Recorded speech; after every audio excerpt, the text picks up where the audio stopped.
Gálatas capítulo 5, hermanos, es el pasaje del cual estamos partiendo para hacer diversas reflexiones durante este periodo. Recuerde que de Semana Santa, 50 días después, apuntamos hacia Pentecostés.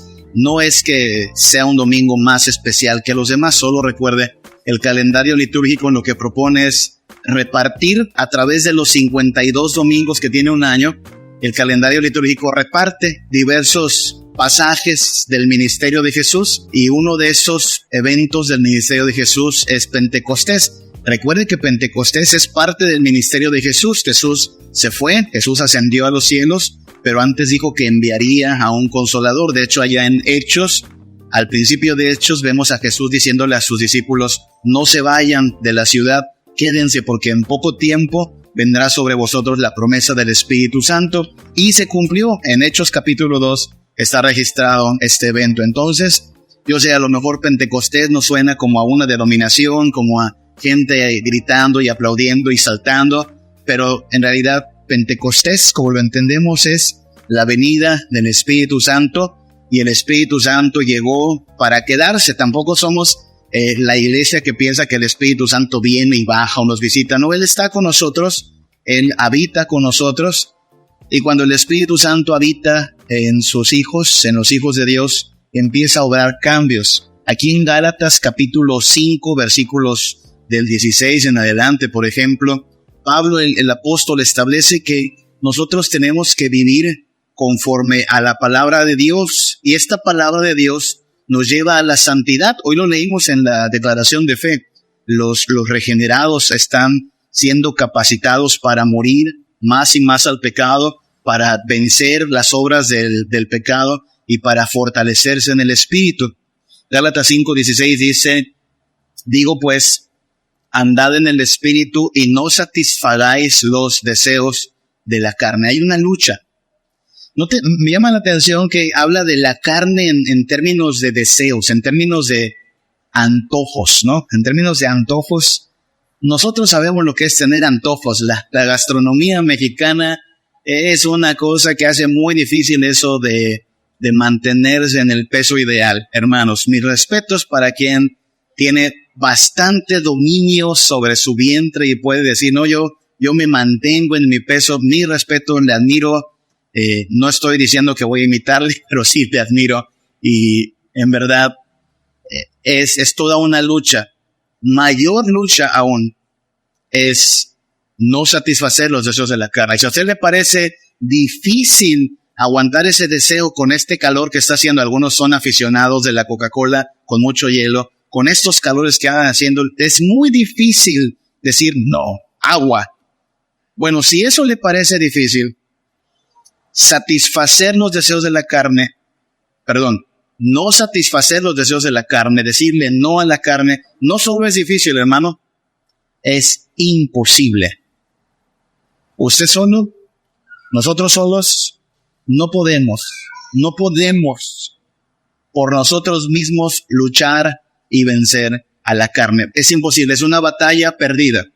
Por eso la instrucción de Pablo es: esto es en el Espíritu. Digo pues, andad en el Espíritu y no satisfagáis los deseos de la carne. Vaya, tener la obra, el poder, la presencia del Espíritu en nuestras vidas, por consecuencia, hará que nosotros podamos decirle no a la carne. Entonces, estamos hablando de algo que requiere la intervención de un poder superior al nuestro. Yo, como le digo, le admiro. Si usted tiene fuerza de voluntad, qué bueno, siga así. Pero en asuntos de batallar contra la carne, ni aun quien entre nosotros tenga la mayor fuerza de voluntad podrá vencer al pecado. Eso requiere de la obra del Espíritu Santo. Ahora, ¿cómo sabemos que tenemos al Espíritu Santo? Porque aquí donde está el dilema. No somos la iglesia donde el líder o el pastor te impone las manos y te azotas y te da una temblorina y dice: esa es la evidencia de que me entró el Espíritu Santo. No. Nosotros somos bastante calmaditos en ese aspecto, ¿no? Entonces, el problema para muchos será el preguntar: ¿cómo sé que el Espíritu Santo vino a mí? ¿Cómo sé que el Espíritu Santo de verdad entró en mí? Porque yo no tengo una experiencia de estas que algunos presumen de que, ay, se me nubló la vista y me mareé y empecé a dar vueltas y a hablar en lenguas. Eso no pasa acá. Y aclaro, no tiene que pasar. En la Biblia no hay garantía, no hay fundamento para decir que eso tiene que pasar. Pero sí nos deja pensando, ¿cómo sabes que tienes al Espíritu? ¿Sabe? Una de las principales, quizás la principal marca de que usted tiene el Espíritu de Dios es que usted de pronto experimentará una lucha. Así como suena raro, ¿no? Pero quizá esto es lo que más le debiera alegrar en sus luchas. A veces pensamos que las luchas son como que, ay, qué difíciles, ay, las luchas en la vida cristiana, qué inconvenientes son. ¿Sabe? Quizás si usted tiene luchas, debería empezar a dar más gracias por sus luchas. Las luchas a nivel espiritual son la evidencia de que en usted algo está obrando. Ya no está a gusto con la vida como la conoció antes de Cristo. Es más, algunos de nosotros de nuestra torpeza y necedad, es posible que andando en Cristo, y le digo distraídos por la torpeza y necedad, a lo mejor quisimos probar tantito aquello en que nos deleitamos. Yo espero que si alguien aquí ha caído en ese error garrafal, haya experimentado que ya no le sació aquello que en el pasado disfrutaba. O sea, como que alguien en un lapsus de idiotez volteó al pasado y dijo, vamos a probar tantito del pasado. Y de pronto descubrió que ya no sabía igual. Ya no saciaba, ya no emocionaba. Es más, se sorprendió repugnándolo. ¿Le ha pasado eso? ¿Le ha pasado que mira su vida sin Cristo y dice, ¿cómo es posible que eso me saciaba, me llenaba? Usted no quiere más aquello, usted experimenta eso, una lucha. Esa lucha, hermano, es quizá la mejor evidencia contundente de que el Espíritu Santo está obrando en usted. Gálatas 5:17, porque el deseo de la carne es contra el Espíritu y el del Espíritu es contra la carne. Y estos se oponen entre sí para que no hagáis lo que quisierais. Hay una lucha de poderes, ¿se da cuenta? Por un lado, el poder del Espíritu jalándonos a lo que es de verdad, a lo que es santidad, a lo que es bueno, justo y agradable a Dios. Por otro lado, el deseo de la carne, los residuos de la vida pasada que nos llaman a otra vez deleitarnos en el pecado y se oponen entre sí. De hecho, estar esta noche acá representó una lucha, estoy seguro, para algunos de ustedes o muchos de ustedes, ¿no? Ay, por segunda vez congregarnos, ¿por qué? Usted quiere alabar a Dios, pero también queremos poner algún motivo o razón como justificación. Y repito, no para alardear ni para ensoberbecernos, pero hermano, hizo bien en congregarse. Dígame, ¿qué era más importante que rendir homenaje a nuestro Dios? ¿Qué era más importante que santificar el día que el Señor ha establecido para su iglesia? Nada. E incluso para estar acá hubo que hacer una inversión. Estoy seguro que usted tuvo que hacer adecuaciones en su vida, preparar todo lo que requiere para venir, el transporte, el dinero, la gasolina, todo eso. Pero ¿acaso no esto es importante? ¿Acaso no esto es por lo que fuimos en gran parte rescatados, para dar honor a nuestro Señor, para deleitarnos en Él, su gracia, su misericordia? Esta es una prioridad. Claro, en el ínter de envalentonarnos y decir, sí, voy a honrar a mi Dios, la carne jala, más de una vez la carne jala. Y bueno, todos somos probados, porque estos dos poderes se oponen entre sí. Pero gracias a Dios que el poder del Espíritu es contra el poder de la carne. Y esto pasa no solo aquí a nivel de congregarnos. Recuerda, esta solo es una parte de la vida cristiana. En su vida cotidiana, en su trato con sus semejantes. ¿Cuántas veces no queremos responder como la gente nos trata? Nos tratan mal, nos insultan. Algunos hasta nos han recordado nuestro 10 de mayo, y no era 10 de mayo, pero nos lo recordaban. Y dan ganas como de decir, oh, me voy a desquitar. Pero algo en nosotros dice, usted es hijo de Dios. Usted tiene que obrar diferente. O vemos que el mundo está lleno de gente que tranza, gente que hace trampa. y como que queremos decir, bueno, pues es México y viva México, ¿no? No, usted es ciudadano del reino de los cielos y se oponen estos dos poderes, el poder de la carne, el poder del espíritu. Esa lucha es normal. Si la experimenta, de hecho, le animo a que se goce en ella. Usted como presbiteriano a lo mejor no puede decir, no, me puso las manos el pastor y me revolqué como 3 horas, no. Pero usted puede decir, pero yo tengo una lucha interna. El Espíritu me reclama, el Espíritu Santo está tratando de cambiar mi mente, me está dando nuevos deleites. Y sí, la carne se revela, pero en el nombre del Señor la estamos matando, la estamos haciendo morir. Esa lucha entonces es normal, hay que aprender a vivir con ella porque va a durar hasta que Cristo venga o nos llame a su presencia. Ahora, la carne por sí solita se delata, ¿sí? Lo que dirá Pablo en Gálatas 5 es manifiesto, es evidente. Las obras de la carne solitas se delatan, son manifiestas. Y a partir del versículo 20 empieza a enumerar, ¿se acuerda de todas las palabras? Desde el versículo 19, adulterio, fornicación, inmundicia, lascivia, idolatría, hechicerías, enemistades, pleitos, celos, iras, contiendas, disensiones, herejías, envidias, homicidios, borracheras o orgías. Una larga lista, bueno, no tan larga, pero bastante general. Y los domingos pasados hemos establecido que estas prácticas pecaminosas se pueden agrupar fácilmente en 4 categorías. No es una lista exhaustiva, de hecho son parientas una de la otra. Donde hay una, generalmente hay otra. Pero ese es el patrón de la vida en la carne, una sexualidad torcida, una religión pagana, relaciones dañinas y placeres degenerados. ¿Sí?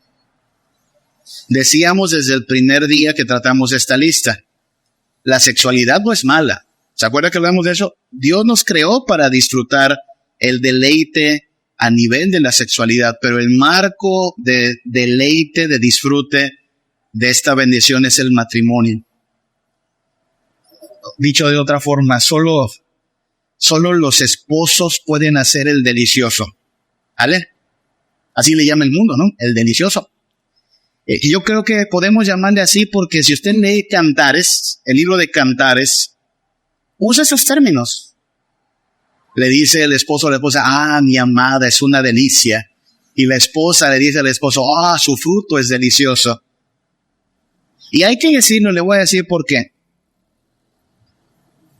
Porque los novios, hermanos, los novios no hacen el delicioso. Los novios fornican. La Biblia le llama al deleite fuera del marco matrimonial, le llama fornicación. Un hombre y un hombre no hacen el delicioso. Eso es abominación a Dios.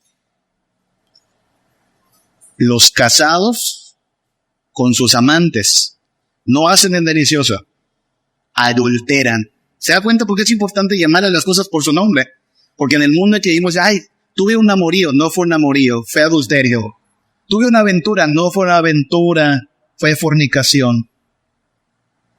No le podemos llamar a lo bueno malo y a lo malo bueno. En la lista que usted tiene aquí, ¿se da cuenta? Las palabras por sí solas delatan pecados. Adulterio, fornicación, inmundicia, lascivia, idolatría, hechicería, enemistades, pleitos, celos. No hay como para decir, bueno, pero son hechicerías blancas, ¿no? Recuerde que hablábamos de que no existe la hechicería blanca. Son pleitos cariñosos, no existen los pleitos cariñosos. No hay forma de que esta lista sea barnizada de bondad para ponerla como virtud. Aunque, según la lectura que hicimos de Romanos, ¿se acuerda? Es tal la perversidad de nuestro pecado que dice que hay personas que aún ya entendiendo que Dios está en contra de estas cosas, no solo las practican, sino que se complacen con quien las practica. O sea, esto es algo que va de la mano de lo que hoy llamamos colectivismo, ¿sí? La gente que tiene un estilo de vida contrario a la palabra de Dios no solo quiere mantener ese estilo de vida, sino que quiere aliados. Y así como nosotros estamos llamados a ser discípulos de Cristo, usted nos puede ver a ellos haciendo discípulos de su colectivo. Quieren gente que se sume a su causa. Por esa razón, necesitamos nosotros seguir predicando la verdad. La religión no es mala. De hecho, somos seres religiosos. Necesitamos a alguien a quien adorar. Pero la religión distorsionada, la religión pagana, esa es la que Dios aborrece.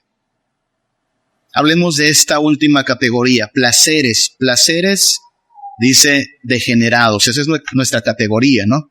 En Gálatas 5:21, solo 2 palabras sirven como ejemplo para hablar de estos placeres degenerados. 2 palabras. Borracheras, orgías. Ya de por sí las palabras son bastante claras, ¿no? Borracheras. Esta afición por las bebidas embriagantes, este deleite hasta quedar mareado, perdido en los sentidos. Orgías, esta búsqueda del placer sin límites ni restricciones. Nada que no tengamos hasta el día de hoy. Cosas como estas se ven en nuestra ciudad, están al alcance de quien quiera involucrarse en estas cosas.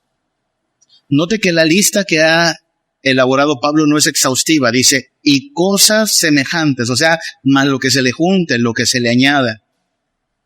Y luego dice Gálatas 5:21, acerca de las cuales os amonesto, de toda esta lista que ha dicho Pablo, como ya os lo he dicho, que los que practican tales cosas no heredarán el reino de Dios.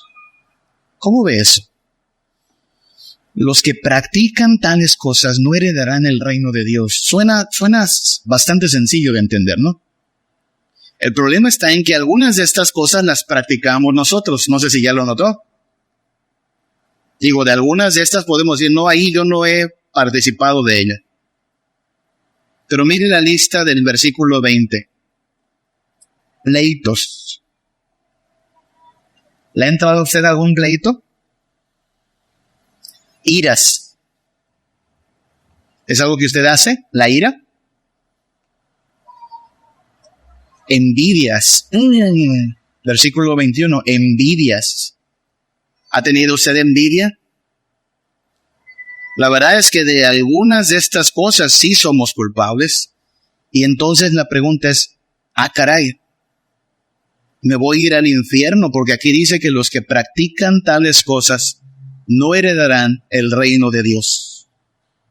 Y no es la única parte en que aparece esto. Si dejamos tantito Gálatas, vamos a 1 de Juan 3:8-9. El apóstol Juan habla en términos semejantes. Note esto. El que practica el pecado, ¿de quién es? ¿De quién es el que practica el pecado, hermano? Es del diablo. Porque el diablo peca desde el principio. Para esto apareció el Hijo de Dios, para deshacer las obras del diablo. Versículo 9. Todo aquel que es nacido de Dios no practica el pecado, porque la simiente, o sea, la semilla de Dios permanece en él y no puede pecar porque es nacido de Dios. Es nacido de Dios. Amén. ¿Está de acuerdo con esto? Bueno, la verdad es que nos lo pone complicado si se da cuenta. Pregunta, ¿usted practica el pecado, hermano? ¿De quién es el que practica el pecado? Dice aquí del diablo. Y luego de manera inversa, el versículo 9 dice, y todo aquel que es nacido de Dios no practica el pecado. ¿Cómo quedamos entonces? ¿Usted practica el pecado? ¿En qué situación está?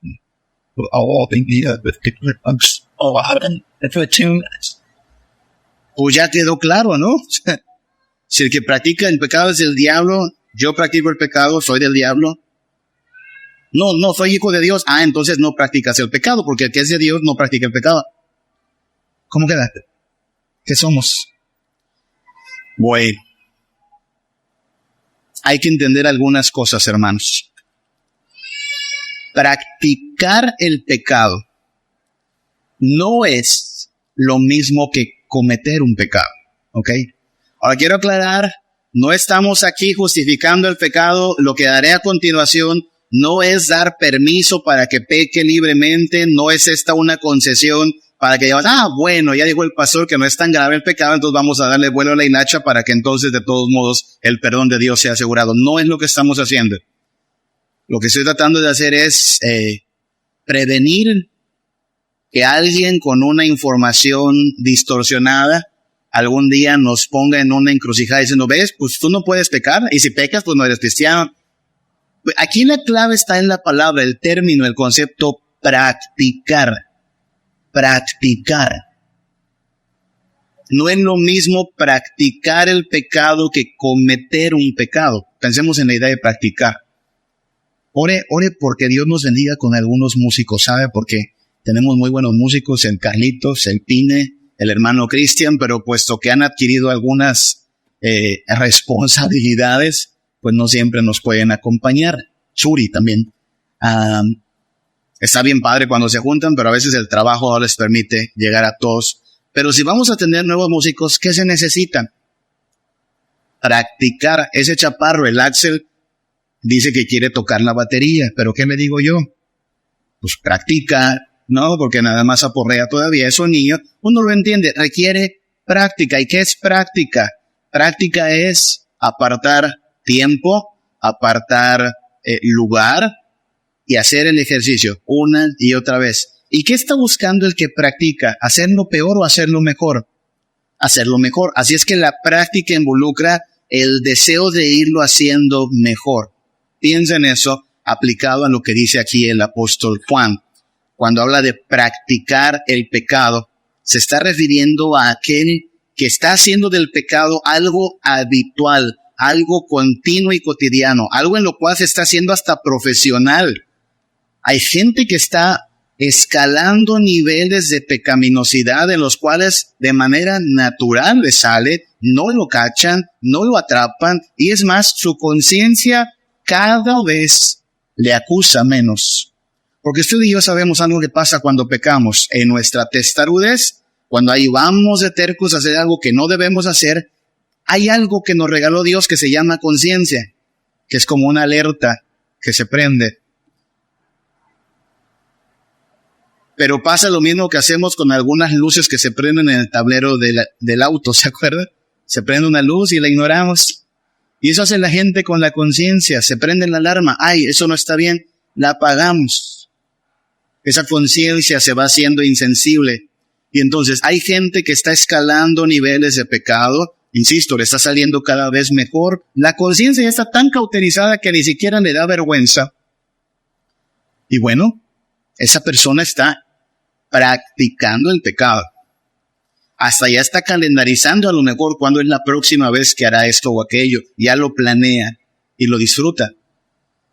A eso se refiere el apóstol y la Biblia con los términos practicar el pecado. El que es hijo de Dios no lo va a hacer de manera habitual. No lo busca, no lo pone en la agenda. Hoy toca pecar de esta forma. No está procurando hacerlo mejor. No se está volviendo un profesional. Otra cosa es que cometemos pecados. Aún queriendo hacerlo bien, la regamos. ¿Le ha pasado eso? Usted quería llevar una conversación tranquila, amena, pero algo pasó y también usted entonces respondió mal por mal y dijimos, ¡ay! Otra vez pequé. Usted quería contenerse en pensamientos, en acciones, pero otra vez incorrimos en lo indebido. Bueno, cometimos pecado. ¿Y qué hay que hacer cuando cometemos pecado? Ok, hay que, primero que nada, entender que esto no agrada a Dios. Lo más probable es que si usted es un hijo de Dios, el Espíritu mismo le va a dar algo que se llama cargo de conciencia, ¿sí?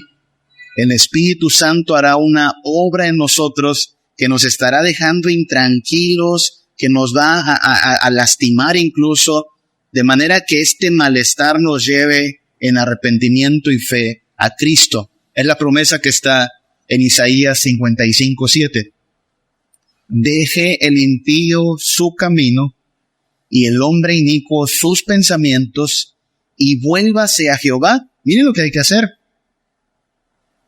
No es solo pedir perdón, porque algunos piensan que solo es confesar el pecado y ya. No, Isaías 55:7 habla de deje de hacer eso.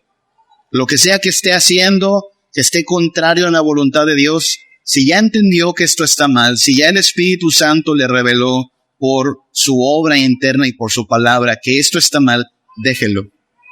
En la mañana decíamos de cómo mucha gente agarra la historia de la mujer adúltera y Jesús como patrón para su pecado. No, Jesús dijo, el que esté libre de pecado que tire la primera piedra. Así es que nadie me puede juzgar. Ok, que nadie te juzgue. Y Jesús dijo también, ni yo te condeno. ¿De acuerdo? ¿Y qué fue lo último que le dijo Jesús a la mujer? Vete y no peques más. Eso también tienes que agarrarlo. Claro, cualquiera de nosotros ha obrado mal y por eso ninguno de nosotros se puede constituir en el juez final, por supuesto. Eso no quita que de todo modo lo que hicimos, si está mal, está mal. O sea, es como el dicho, ¿no? Consuelo de mal de muchos, consuelo de tontos. ¿No? O sea, el hecho de que todos seamos pecadores no aminora la gravedad de nuestro pecado, hermanos. Y Jesús no nos condena. Sí, por su sangre, por su sacrificio, Él nos perdona. Pero demanda, deje el impío su camino. Deje el impío su camino. Y el hombre inicuo sus pensamientos, vuélvase a Jehová y Él tendrá de él misericordia, y el Dios nuestro, el cual será amplio en perdón. Eso es lo grandioso de la gracia. Grandes pecados, horrendos pecados, apestosos pecados, pueden ser lavados y limpiados en Cristo. Pero Él no solo nos va a lavar y limpiar, Él nos va a trasladar de esta vida de engaño y de miseria a una vida de santidad. Así es que los cristianos, podríamos decirlo, pecan, pero no practican el pecado. Pecan, pero no disfrutan el pecado. Lo que viene de nuestro pecado ha de ser dolor, vergüenza, humillación y arrepentimiento. Pero aclaremos que arrepentimiento no es sentirme mal. Arrepentimiento es Isaías 55:7. Deje el impío su camino. ¿Cómo hacemos eso? ¿Con fuerza de voluntad? No se va a poder con fuerza de voluntad. En el poder del Espíritu Santo dejaremos las obras de la carne. Dicho esto entonces, y volviendo a la lista de Gálatas, donde en dos palabras, ¿no? Borracheras y orgías, habla de lo que nosotros colocaríamos como placeres perversos, placeres degenerados. Aclaremos algo más. El placer, hermanos, no es mal, ¿ok? Ni el gozo está prohibido. En el pasado han ocurrido muchos errores, hermanos. La iglesia misma, recuerde que está siendo limpiada, está siendo moldeada. Y hubo épocas en la historia en que la iglesia cometió errores de los cuales hasta ahorita nos estamos reponiendo. Uno de esos errores precisamente es evidente en Semana Santa, previo a Semana Santa, ¿sí? Esta práctica de que durante 40 días, ¿qué hace la gente en 40 días antes de Semana Santa? No come carne. Bueno, si eres un católico así de arraigo, guardas la cuaresma, ¿no? ¿Y de dónde viene la idea de esto de la cuaresma, de que no comamos carne? Pues viene de esta idea de pensar que los deleites temporales como comer rico, pues como que son más así del pecado que de Dios. Entonces, para buscar más la santidad, dejamos de comer rico para ser más santos. Por ahí va también el pensamiento de un tal San Francisco de Asís, ¿sí? El fundador de esta orden monástica que hace votos de pobreza. Los franciscanos visten de lo más austero, no van a un buffet, yo creo que no van a un buffet, comen de lo más sencillo, en la idea de que esta es una forma de mayor espiritualidad. Es un error. Allí mismo entró también la idea del celibato, ¿no? En el clero católico romano La idea es que un hombre de Dios, mientras más se aparte de los placeres de la carne, está más consagrado a Dios. Nada fuera tan falso como eso, ¿no? La Biblia de ninguna manera dice que el matrimonio es un placer pecaminoso. Todo lo contrario, lo hemos dicho. Dios ha enmarcado dentro de este pacto llamado matrimonio todo el derecho de disfrutar la intimidad marital. ¿Ok? Pero está esta idea, ¿no? Donde si algo está rico, si algo está sabroso, si algo se siente chévere, ten cuidado porque a lo mejor es pecaminoso. Hay que decir que no. El placer en sí mismo no es malo. Y el gozo no está prohibido. De ninguna manera creemos que caras largas y rostros con sellos fruncidos son más espirituales que bocas sonrientes. Eclesiastés 9, del 7 al 9, es una pizca de muestra de cómo Dios dice, disfruta la vida, gózate. Mira cómo dice, anda y come tu pan, ¿con qué? Con gozo, y bebe tu vino con alegre corazón. Sí, aclaremos, dice vino, sí, en el antiguo Oriente se tomaba vino, el vino. Hay que aclarar que no se tomaba puro, también le aclaro. El vino por lo general se rebajaba, mitad vino, mitad agua. Recuerde que hablamos de una época en la cual no hay agua purificada, en la cual no hay agua embotellada. Así es que la gente toma generalmente agua de manantial, de pozo, y la rebaja el vino con agua para beberla. Hermana, ¿qué pasó?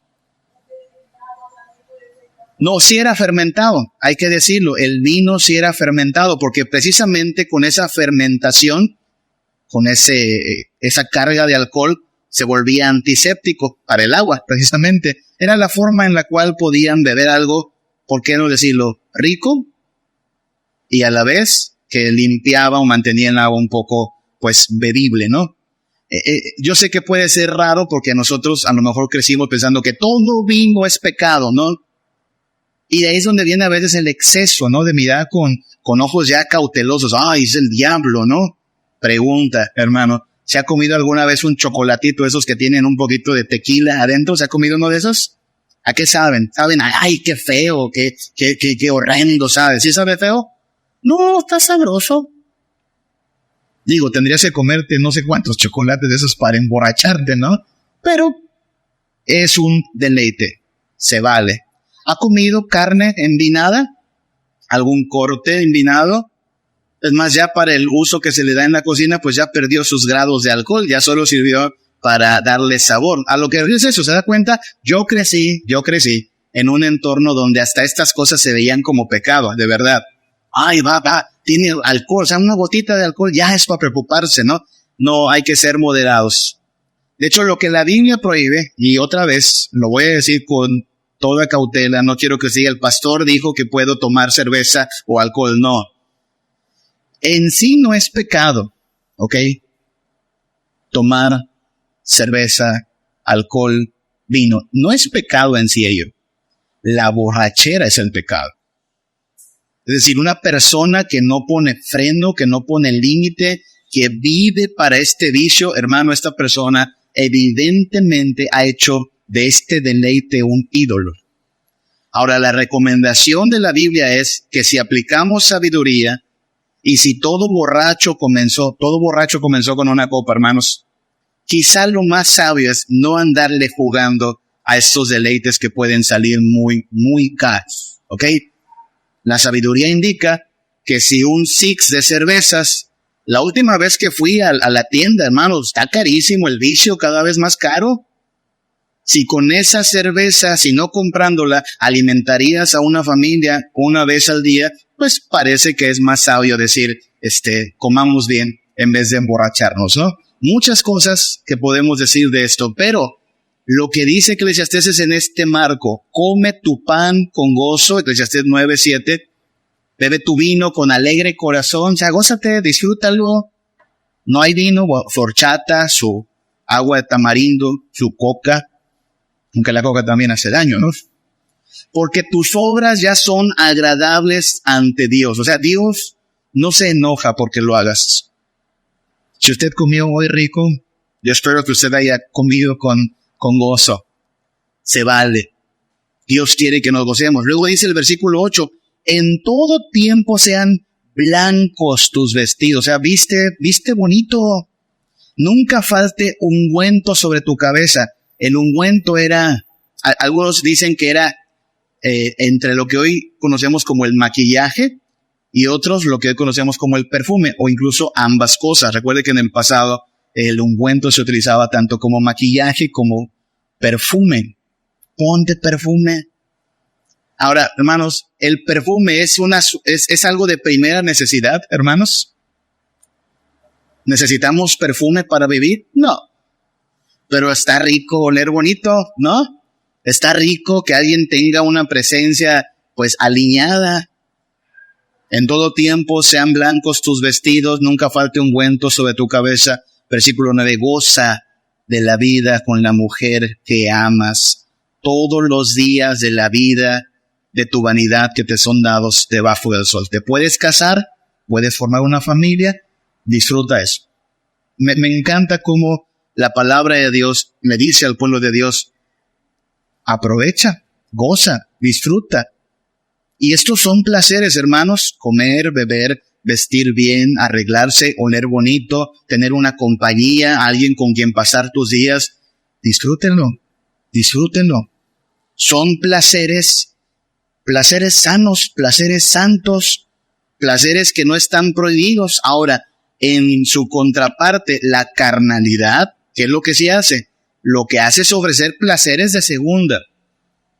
Porque sí se siente sabroso el pecado, pero después trae quebranto, más la consecuencia de la maldición de Dios, porque Dios abomina el pecado. Así es que es lo que llama en la Biblia placeres temporales, deleites temporales, placeres de segunda. Es lo que no queremos. Lo que hace la carnalidad es tomar algo bueno, sacarlo de su proporción, distorsionarlo, corromperlo y ofrecértelo como si fuera lo mismo, pero más barato, ¿no? Su versión chafa. Es lo que no tenemos que aceptar. ¿Qué hace la carnalidad? Toma algo rico, como la comida, por ejemplo, y lo vuelve un ídolo.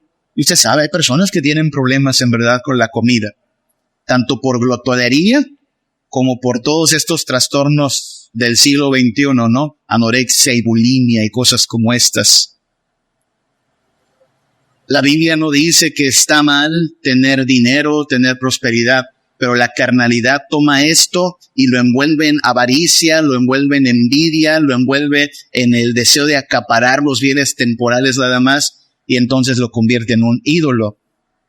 La carnalidad toma la sexualidad, que es santa en el matrimonio, y la pervierte en todas las formas de libertinaje y homosexualidad y en todas las formas que a Dios no le agradan. Y todo esto puede ser atractivo, pero quien ha probado las versiones chafas del deleite, y muchos de nosotros lo hemos hecho, sabe que no es lo mismo. Quien ha probado las versiones de estos placeres de segunda, sabe que comparados con el original, no es igual. No es igual. Y lo que Dios quiere es que nosotros nos demos cuenta de que precisamente porque el pecado tiene ese poder engañoso, que podamos ser astutos para no irnos con cualquier engaño, con cualquier propuesta de la carnalidad y darle entonces cabida al pecado de nuestras vidas. En esta última categoría, lo que la carnalidad hace es ofrecer placeres sin freno y sin sensatez. ¿Sabe? Sin freno y sin sensatez. Esas dos palabras, borracheras y orgías, son placeres sin freno, sin sensatez. Seamos lo más prácticos posibles. No necesitas ser cristiano ni siquiera para darte cuenta que estas cosas no convienen, ¿o sí?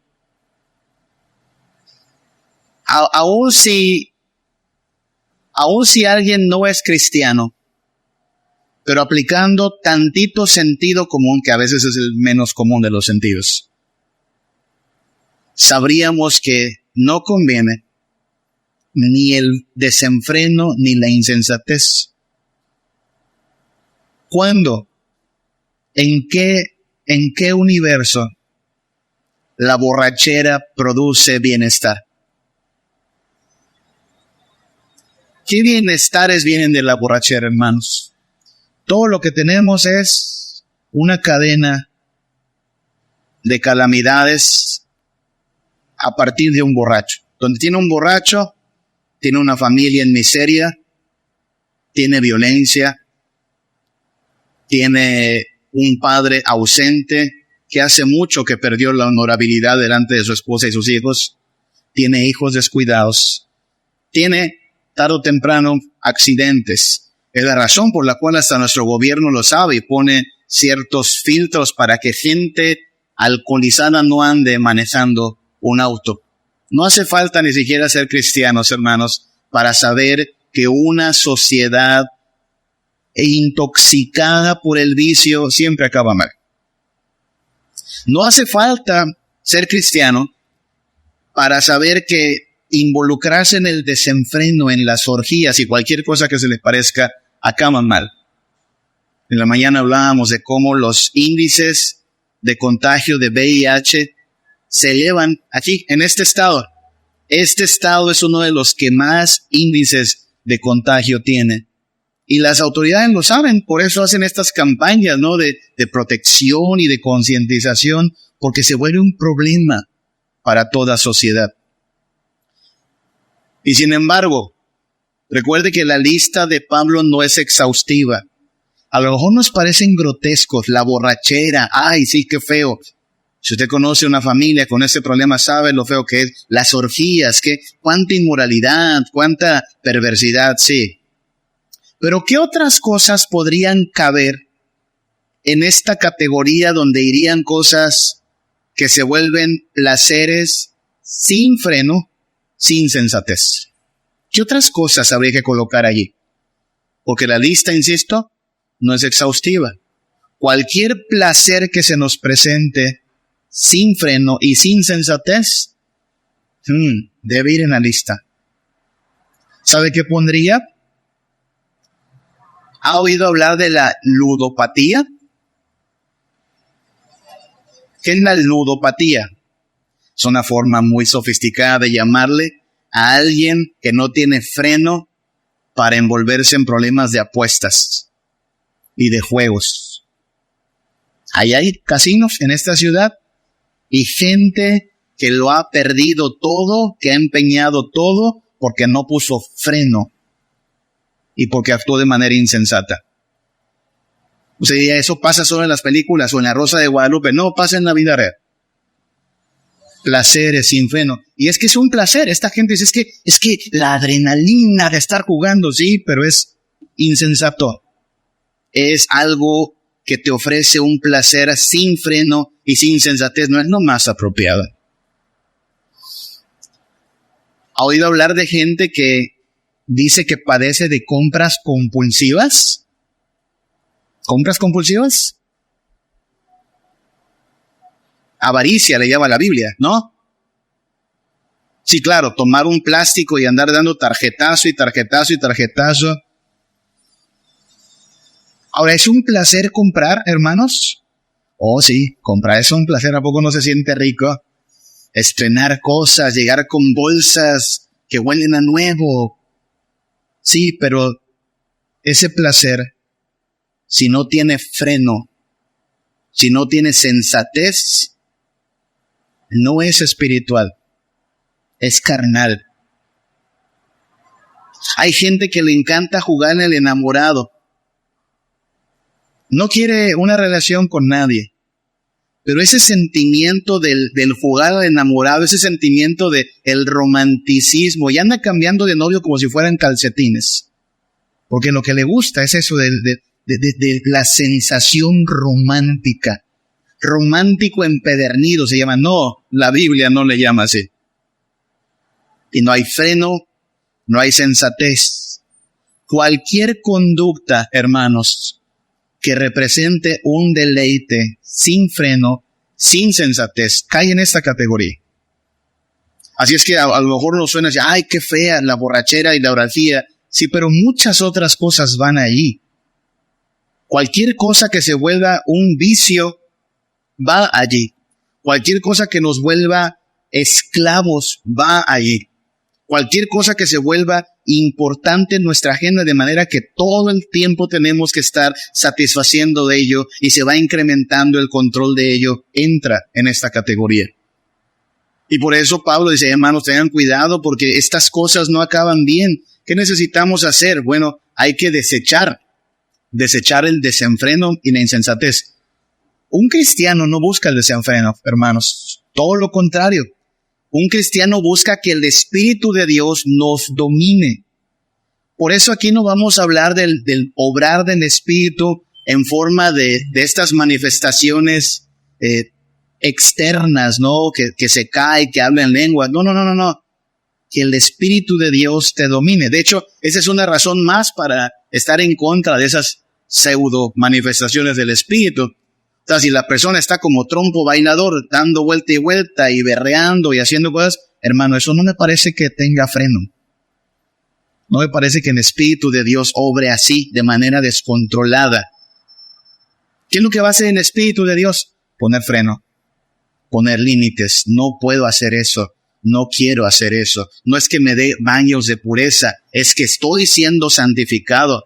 No es ni siquiera que diga que soy mejor que los demás, porque entendemos que la razón por la cual nosotros podemos deshacernos del pecado es la obra de Dios en nosotros. Pobre de aquellos, en verdad, que están en su pecado y son ciegos y no se dan cuenta y están viendo las consecuencias y aún así no pueden dejar el pecado. Es que no pueden hasta que el Espíritu de Dios obre en ellos. Por eso rogamos a Dios que obre en sus corazones, cambie ese corazón de piedra, les dé un corazón vivo y entonces podrán andar en la ley de Dios. No estamos haciendo esto, diciendo esto para decir que somos superiores a los demás. No queremos ser fariseos. Si en nosotros está ocurriendo algo así de bueno es porque Dios está poniendo freno a la carne y esta insensatez que antes nos dominó está siendo transformada por una vida de sabiduría. Necesitamos esas dos cosas, el gobierno de Dios y la sabiduría de Dios. En la lista de peticiones a Dios, pídale a Dios todo el tiempo, eso, Dios, gobierna mi vida y dame sabiduría. Porque la carne está al día ofreciendo placeres de segunda, sin freno y sin sensatez. Pero nosotros, según Pablo en Efesios, si somos del Espíritu de Dios, hemos de andar conforme al Espíritu de Dios, no conforme a la carne. Necesitamos pedirle a Dios que nos gobierne, que nos dé sabiduría. Se vale disfrutar de los placeres temporales que Dios nos ha concedido de manera santa. Coma con gratitud. Viva cada día gozando las bendiciones de Dios. El placer que Dios nos da en sus bendiciones, en sus misericordias, es digno de ser disfrutado y agradecido y también darle todo el reconocimiento a Dios. Pero un placer que conlleve desenfreno e insensatez, esa es la carne tratando de vender algo chafa, algo de segunda. Pablo nos advierte, a la par de Gálatas, allá en Romanos 8, los que son de la carne piensan en las cosas de la carne, pero los que son del Espíritu, en las cosas del Espíritu. He allí nuestra encomienda. Si somos del Espíritu, mantengamos firme nuestra búsqueda de todo lo justo, todo lo bueno, todo lo puro. Dirá, pero no es fácil. Precisamente el que no te parezca fácil es una buena señal. Precisamente que no te parezca sencilla. No, es que quiero echarle ganas y quiero perseverar, pero se revela algo, hermano. Esa es evidencia. Esa lucha es evidencia de que algo está haciendo Dios. La buena noticia es que el Espíritu de Dios, aquel que está en nosotros, es mayor que el que está en el mundo, y en el poder del Espíritu podemos hacer morir las obras de la carne. En el poder del Espíritu no se le ocurra entrar a esa batalla con su fuerza de voluntad, con sus consejos que le ha dado quién sabe quién. A esta batalla entramos solo en el poder del Espíritu, fortalecidos en su palabra, guiados por la voluntad de Dios, y en esa medida la carne será debilitada, el pecado será eliminado y viviremos en santidad. Quiera Dios, hermanos, que esta semana el poder del Espíritu Santo nos lleve a crecer en comunión con Cristo y a hacer morir las obras de la carne.